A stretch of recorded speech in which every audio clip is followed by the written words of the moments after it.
Bonjour à tous, je suis l'évangéliste Rémi.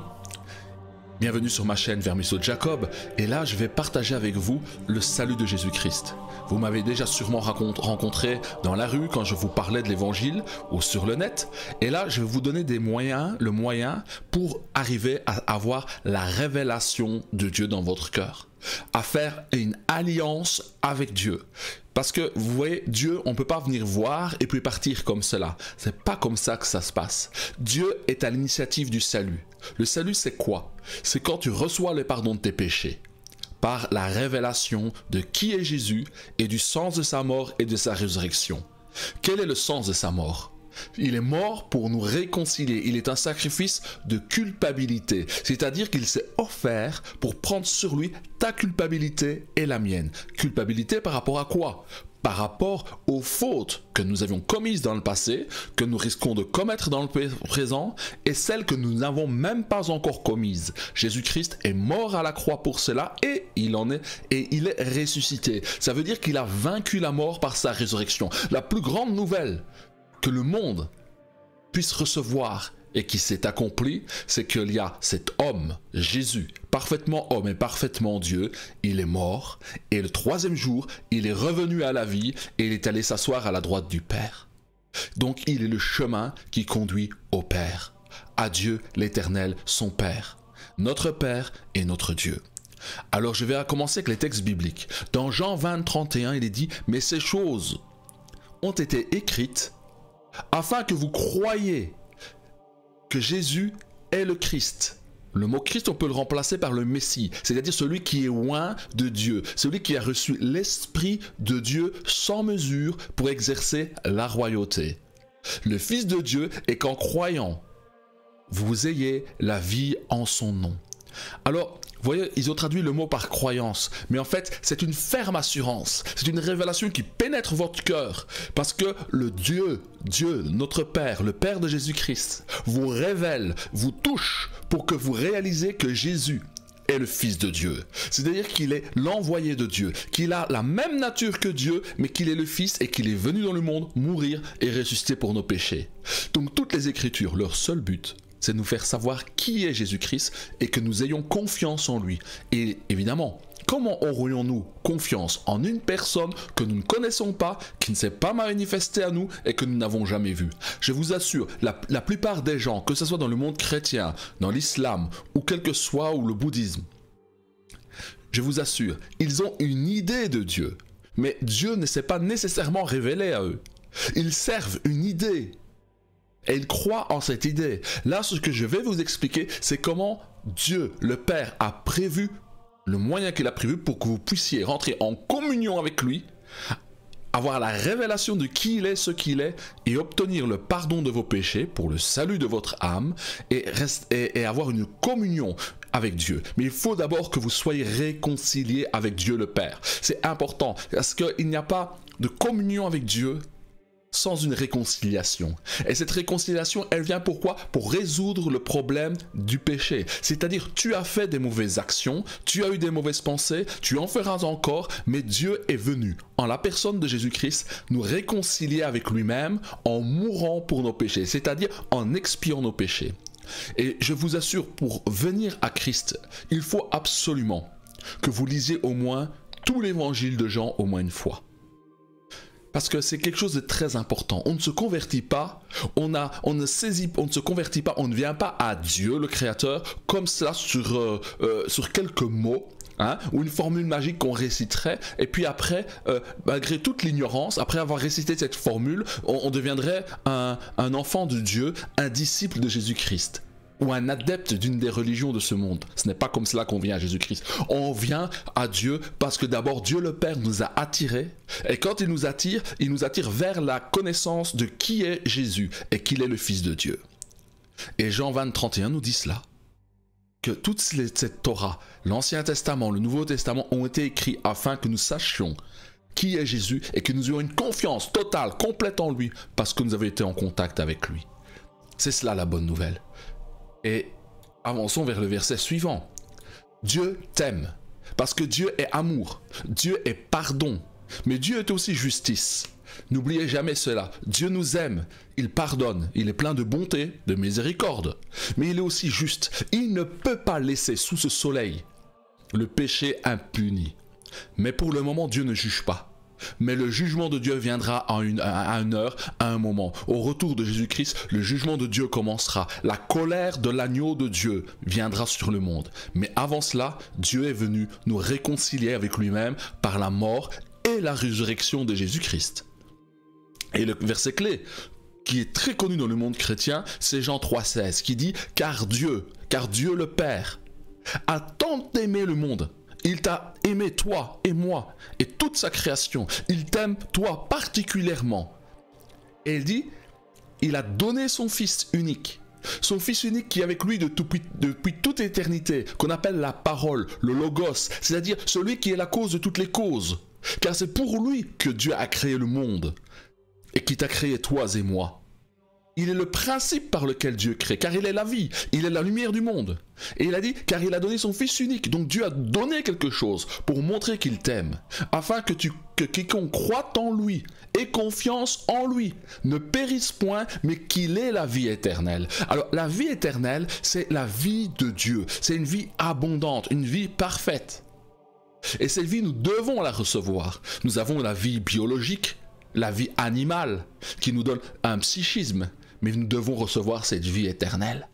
Cette vie éternelle, c'est quand nous recevons l'Esprit de Dieu au moment de la repentance et de la conversion. Donc, ce texte nous dit que Dieu t'aime et qu'il a tant aimé le monde qu'il a donné quelque chose, c'est Jésus. Et Jésus s'est donné, il est mort et il est ressuscité pour que nous croyions en lui, pour que nous ayons confiance en lui, pour que nous ayons une ferme assurance en lui et afin que nous ne périssions pas avec nos péchés, nos fautes, au jour du jugement, mais que nous ayons par contre la vie éternelle. C'est une vie abondante. Dès maintenant, dès le jour où tu te convertis, tu reçois la vie éternelle et cette vie éternelle te porte jusque dans l'éternité, car c'est la vie de Dieu. Maintenant, nous sommes tous pécheurs. Parce que Dieu sauve, mais il vient nous sauver de quoi ? Parce que tu ne peux pas te tourner vers Dieu, tu ne peux pas avoir un salut. Avoir un salut, c'est être sauvé de quelque chose. De quoi sommes-nous sauvés ? De la conséquence de nos péchés. Et la conséquence du péché nous mérite, les conséquences du péché nous font mériter un châtiment. Car, vous savez, on ne peut pas commettre des crimes sans être jugé, sans être rendu coupable. Toi et moi, nous connaissons ce que c'est la culpabilité. Nous avons tous vécu la culpabilité. C'est quand notre propre conscience nous accuse d'avoir fait le mal. C'est en cela que tu peux être sûr que le jugement de Dieu est une chose réelle. Parce que Dieu a mis cette réalité en toi et en moi. C'est que nous pouvons nous juger nous-mêmes et que nous avons pu ressentir de la culpabilité après avoir fait le mal. Et heureux celui qui ressent encore de la culpabilité, qui n'a pas tué son âme. Alors dans Romains 3, 23 à 24, il est écrit « Car tous ont péché, il n'y a aucun juste sur la terre. Tous ont péché et sont privés de la gloire de Dieu. Nous sommes privés des bontés de Dieu, nous sommes privés de la communion de Dieu. Mais, et il dit, et ils sont gratuitement justifiés par sa grâce. » Donc Dieu fait un don immérité. Il fait un don gratuit. Par le don de la vie de Jésus-Christ, il nous donne le pardon de nos péchés. Et ça par le moyen de la rédemption, c'est-à-dire le moyen de salut, de restauration, qui est en la personne de Jésus-Christ. Donc Dieu le Père a mis en la personne de Jésus le moyen d'être sauvé du péché. Car tous ont péché et sont privés de la gloire de Dieu. Tu ne vois pas la gloire de Dieu, tu ne vois pas les bontés de Dieu dans ta vie, mais cela peut être changé. Donc, et c'est gratuitement que Dieu donne cela. C'est-à-dire que c'est pas parce que tu vas aller à l'église ou que tu appartiens à une institution religieuse ou une autre que tu es sauvé. Non, tu es sauvé si tu confesses et que tu crois que Jésus-Christ est le Fils de Dieu. Donc, je dirais plutôt que croire, c'est le savoir d'une manière intime, profonde, parce que cela t'a été révélé, parce que cela t'a été manifesté que Jésus est mort pour tes péchés et qu'il est ressuscité. Donc nous sommes tous pécheurs, mais nous sommes gratuitement sauvés. Donc c'est-à-dire on n'est pas sauvé parce qu'on fait des bonnes œuvres, Dieu nous sauve d'abord. Et en étant sauvés par la vie éternelle qui nous est donnée par le Saint-Esprit, il nous conduira à faire des œuvres bonnes. Donc le salut Et la source de rédemption est en Jésus-Christ. Alors le remède de Dieu pour le péché. Parce que si les fautes ne sont pas effacées, si les fautes ne sont pas expiées, nous ne pouvons pas rentrer en communion avec le Dieu saint. Alors Dieu lui-même règle le problème et dit car le salaire du péché c'est la mort. Quand tu travailles tu mérites un salaire. Quand tu commets le péché, c'est-à-dire le mensonge, l'ivrognerie, la haine, le ressentiment, le meurtre, la débauche sexuelle, la médisance, les actes impurs, toutes ces choses qui sont dans le monde méritent, nous font mourir. La preuve, tu meurs.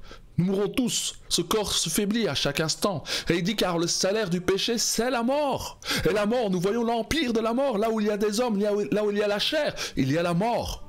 Mais le don gratuit. Donc c'est pas quelque chose que tu peux acheter, c'est quelque chose que Dieu donne gratuitement. Mais le don gratuit de Dieu, pas le don gratuit de l'Église catholique, pas le don gratuit de l'Église protestante ou autre organisation humaine, mais le don gratuit de Dieu lui-même, c'est la vie éternelle, cette vie abondante, cette vie de Dieu dans le Saint-Esprit est donnée en Jésus-Christ, notre Seigneur. Tu as et j'ai un Seigneur, un Dieu qui doit régner sur nous. Mais avant qu'il ne vienne dans son règne et qu'il juge, il vient pour nous sauver de nos péchés et du salaire du péché qui conduit à la mort, en nous donnant la vie éternelle par la mort et la résurrection de son Fils, car les péchés sont effacés. C'est cela la bonne nouvelle. C'est ça la victoire de la résurrection. C'est le signe que le sacrifice de Jésus a été accepté de Dieu et que nous avons obtenu le pardon et c'est gratuit. Mais cette gratuité a coûté très cher à Jésus-Christ. Pour nous donner gratuitement le salut, il a dû quitter le ciel, prendre un corps, être tenté. Il a été crucifié à la croix, il est mort et il est ressuscité le troisième jour. Donc ce don gratuit a une grande valeur. Mais lui, il l'a payé cher pour que nous soyons sauvés gratuitement. Alors Dieu t'aime. Dieu est amour. Dieu pardonne. Dieu est justice.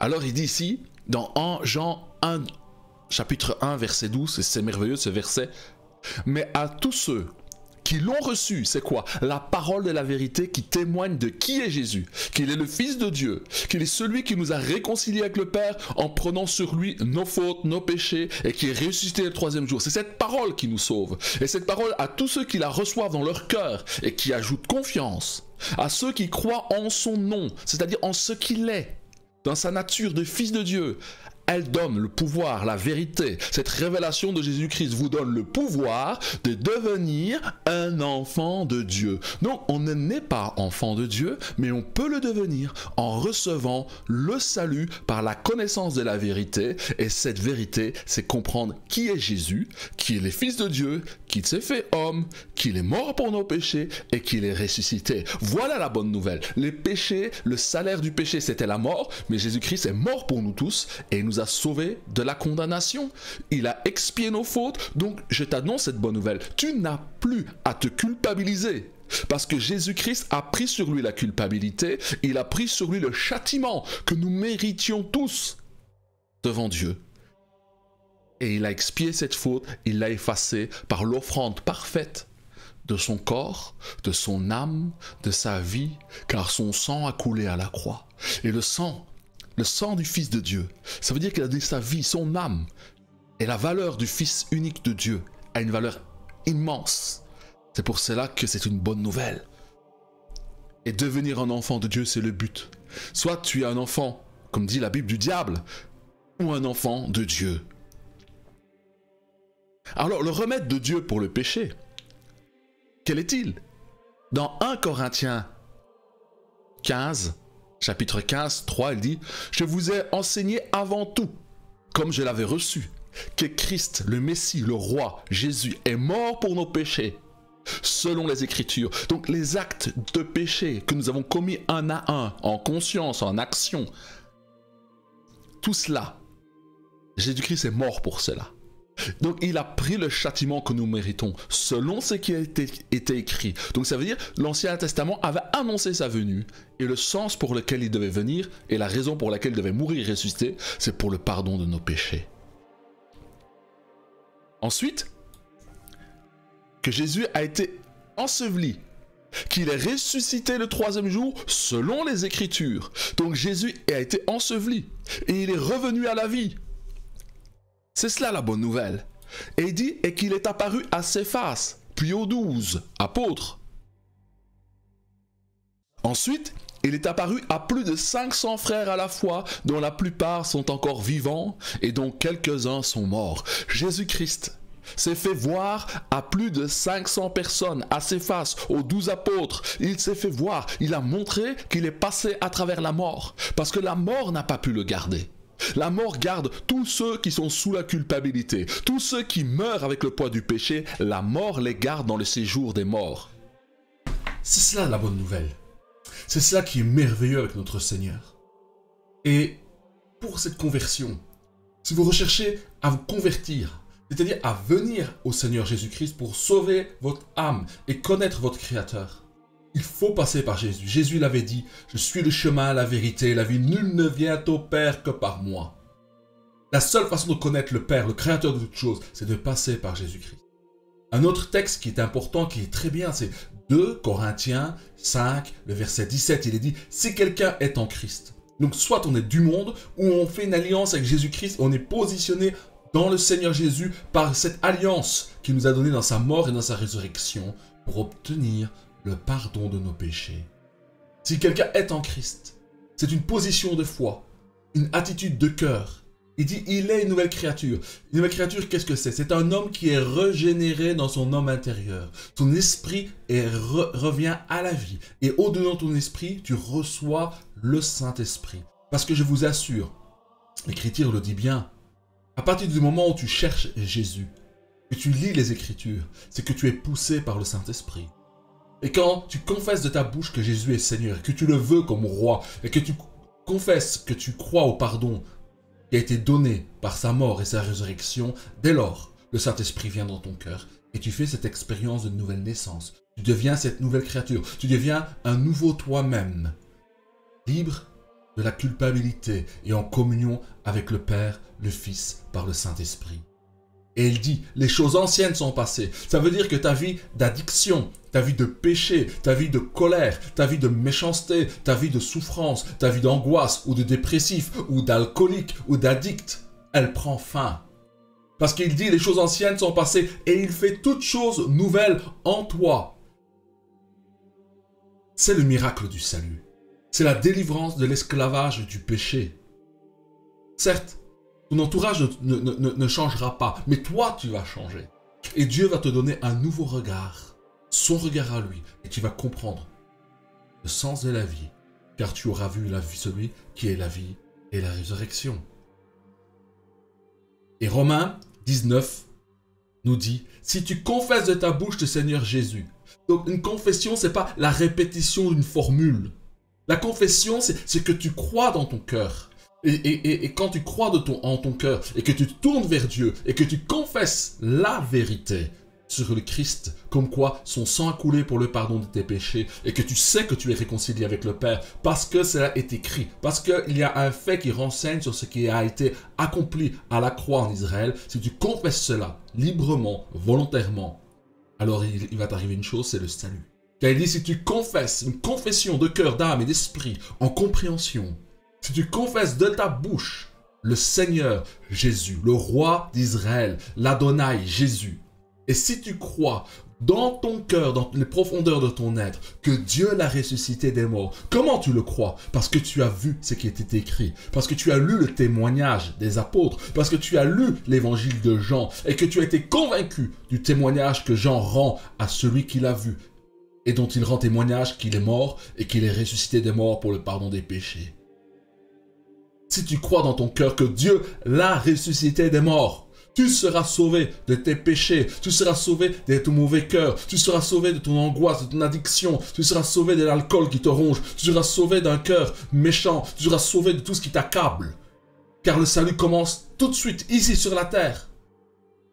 Elle dit ensuite, car c'est en croyant de ton cœur qu'on parvient à la justice. C'est-à-dire avec ton cœur, en possédant la connaissance de la vérité concernant Jésus et le sens de sa mort et de sa résurrection, tu parviens à la justice. Ça veut dire que Dieu te fait juste, te justifie.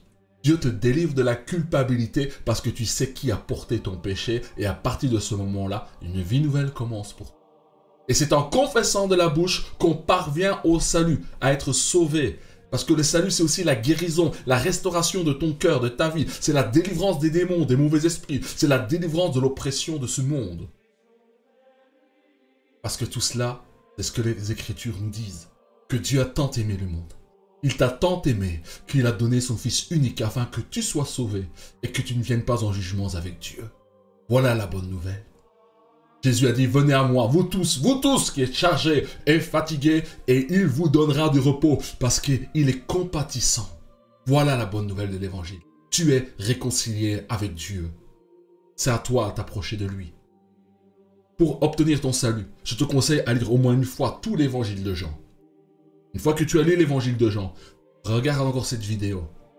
Et maintenant, pour passer à l'acte de ton salut, tu dois confesser de ta bouche. Tu dois dire, la première chose, c'est avouer tes péchés. Tu listes tes péchés sur une feuille, tu les avoues. Tu dis, voilà, j'ai été menteur, j'ai été voleur, j'ai séduit des femmes, je leur ai menti pour faire ceci, cela. Tu avoues tous tes péchés et tu dis, je reconnais que ces péchés sont mauvais et que je méritais l'enfer. Second temps, tu confesses le salut. Tu dis, maintenant, Seigneur Jésus-Christ, je te donne toute ma vie. Et je crois que tu es mort pour effacer mes péchés, mais que tu es ressuscité. Et je sais que ta résurrection est le signe que mes péchés sont effacés et que ta mort a été approuvée de Dieu. Seigneur Jésus-Christ, voici ma vie. Prends ma vie. Parce que je sais que tu m'as racheté par ton sang, par ton corps qui était offert à la croix. Me voici. Donne-moi ton esprit. Je veux te connaître. Je veux être en communion avec toi. Si tu fais cela et que tu confesses cette foi, dans le Seigneur Jésus-Christ, de tout ton cœur, de toute ton âme, de toute ta force, le Seigneur va se révéler à toi. Et là, tu obtiendras ton salut, le pardon, et tu verras que des péchés qui t'accablaient, des mauvais penchants qui t'accablaient vont s'arrêter. Et progressivement, tu vas apprendre à marcher avec Dieu et avec l'Esprit de Dieu, et tu vas rentrer dans le dépouillement des œuvres mortes de la chair, et tu vas revêtir la gloire de Christ. Tu vas devenir de plus en plus à son image, à sa ressemblance. Voilà. Si tu veux t'entretenir avec moi pour t'aider à comprendre les questions que tu as sur ces textes bibliques, je suis là pour t'enseigner, je suis là pour t'accompagner, je suis là même si tu es dans un autre pays. Là, moi, je me trouve en Belgique, je suis à Namur. Si tu es namurois, on peut se voir dans la ville, on peut se rencontrer, on peut échanger. Je suis là pour t'aider, je suis là pour te conduire au Seigneur Jésus-Christ. Pas pour te conduire dans une secte, pas pour te conduire dans un mouvement religieux, mais pour te conduire à celui qui est la source du salut, pour venir à Dieu, qui est Jésus-Christ notre Seigneur. Sur ce, je te souhaite une bonne semaine, que la grâce de Dieu t'accompagne, que la paix de Dieu t'accompagne. À bientôt.